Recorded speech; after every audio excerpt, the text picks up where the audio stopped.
The Simple MRP journal is like an MRP journal that only creates new order suggestions, opposite to a true MRP journal, the planning worksheet or requisition worksheet.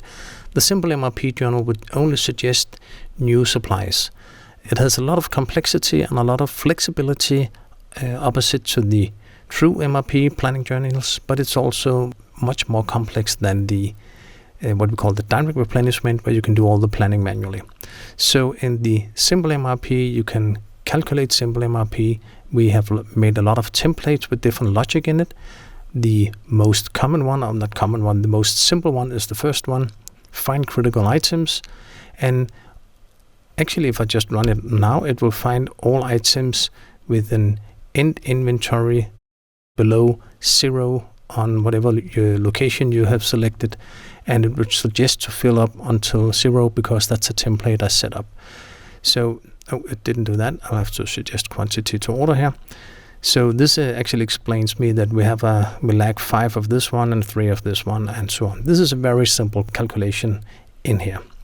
And if you open it again, the template we just used, you can look at the template here.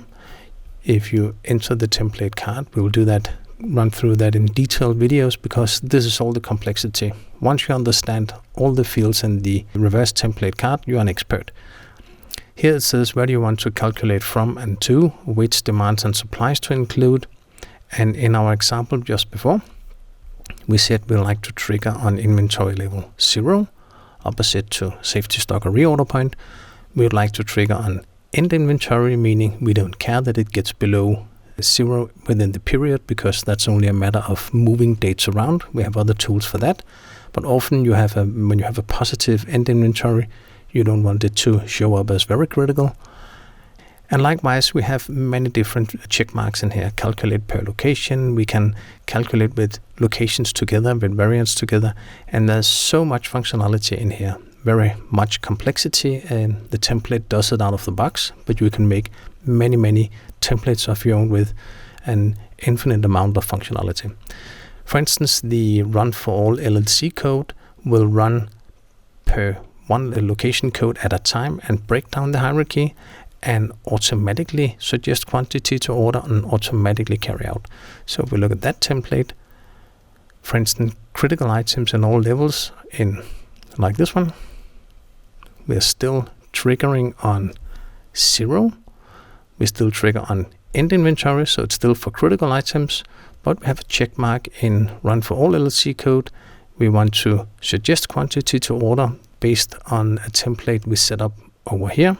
Select the template here, meaning this one. We would look from end inventory up to 0 using order modifiers and rounding up. So there's a lot of setup in here that we build out of the box, and you can change it as you want, and you can make your own templates. But if you take this one, for example, normally the first one, it will create the lines in here. You would suggest quantity to order. You would set the action message, meaning that it will place the check mark over here, and you will carry out that it will transfer the lines into the journal. So if I carry out all of this one that we just made, just for the example, it will take all my items that are truly critical that we just calculated, but not within low-level code, transfer them into the reverse planning worksheet journal. Just in a second. And if I say yes to open the journal, I can see all my lines in here, and I can see not that many lines. It takes like 1 or 2 pictures scrolling up and down to view all the lines in here. That's the true critical item, like an MPS, the items that are critical right now. If I delete those and I run it again, going back from the reverse planning worksheet, calculate Simple MRP, now taking the other template, find critical items, all levels, trying to do that one, it will, and maybe still on location code production, it will do the same, except it will take level 0 first, suggest quantity to order, transfer it into the reverse planning worksheet, then take low-level code 1, including the demand from the planning worksheet, the depending demand, and so on. So now we will have more lines, and it breaks down the full hierarchy, doing both the MPS and the MRP at the same time, but still only suggesting new orders. Therefore, it takes longer time, of course, because we have more lines to handle, but it's still around 20 times faster than a standard MRP. And the lines is empty because we said we wanted to transfer the lines into the planning worksheet, so they will all be over here. And I expect, if I scroll down, to have quite a lot of lines more in here, because this is including the full breakdown of items. This was just 2 templates you can use. If you look at the templates in here, you can calculate below reorder, safety stock, reorder points, purchase transfer lines in iteration with different templates running after each other, breaking down forecast and so on. There's no limit to what you can do in here.